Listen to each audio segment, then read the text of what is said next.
This presentation will take you into the negotiations of two of the largest entertainment companies in the world and their fight over your friendly neighborhood Spider-Man. My name is Franklin Jones, and I present Sony vs. Disney, the fight for Spider-Man. The two companies involved in the negotiations are Disney and Sony. The two are both multi-billion dollar entertainment companies that have already made billions on the Spider-Man franchise. The negotiations have to do with the continued use of the Spider-Man characters and how the two companies will grow their respective film universes. Both have spent the last few years developing and growing their own comic book movie worlds. Disney has its Marvel Cinematic Universe, and Sony has the Spider-Man universe. The two originally came together in 2015 to discuss a collaboration. Since then, Sony and Disney have worked together on 6 movies and have renewed the public's love for the webhead. It seemed as if they had a perfect partnership and agreement. Sony would continue to pay for and have final creative control of any sort of future solo Spider Man movies, but Marvel Studios would produce the film and serve as creative lead.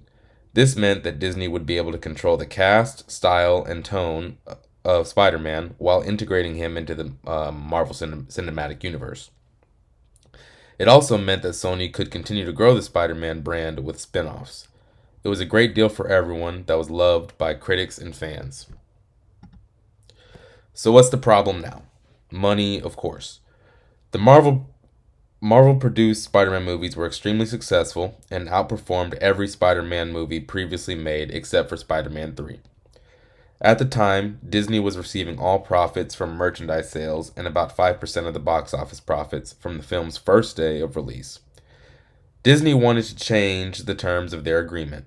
Instead of Sony paying for everything, the two would split the funds required to make the movie. In return, the two would split the film's profit 50-50.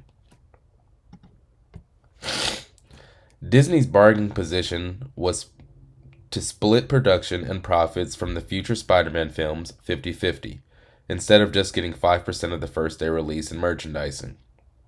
Their underlying reasons were to retain the rights to the Spider-Man characters as well as profit more from the films. They also wanted to become true partners in this agreement.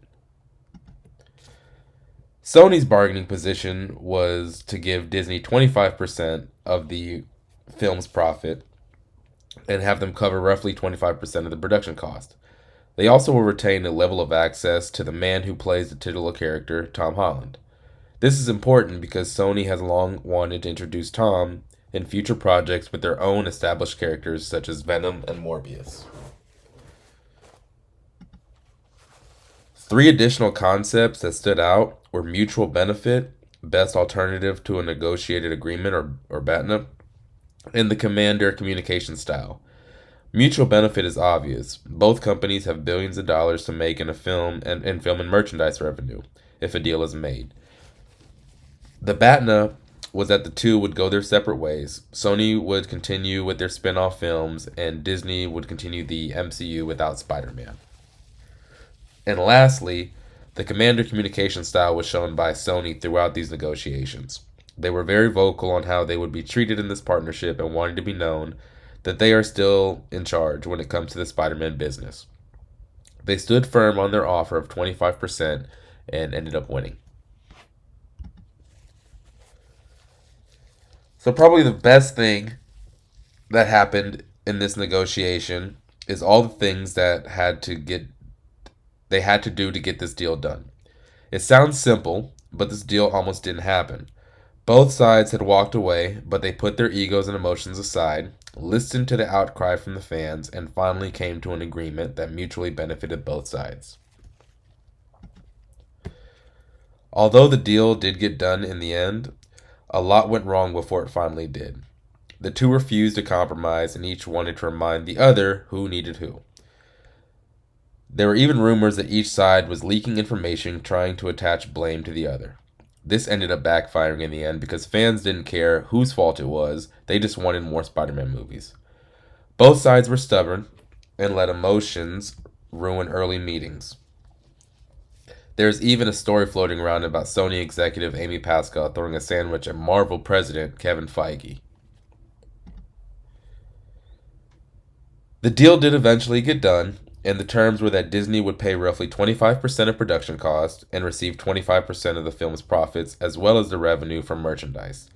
The two companies will have access to Tom Holland and the Spider Man characters for future films. Both sides got what they wanted and will make billions every time a new movie comes out featuring the world's favorite web swinger. Now that this is done, the future of Spider Man, Sony, and Marvel are endless. There are countless storylines, comic book arcs, and characters left to tackle with this franchise. Sony has already announced some of their spin offs while Disney is keeping everything quiet. This is just a list of what's been promised and alluded to in regards to the future of Spider Man.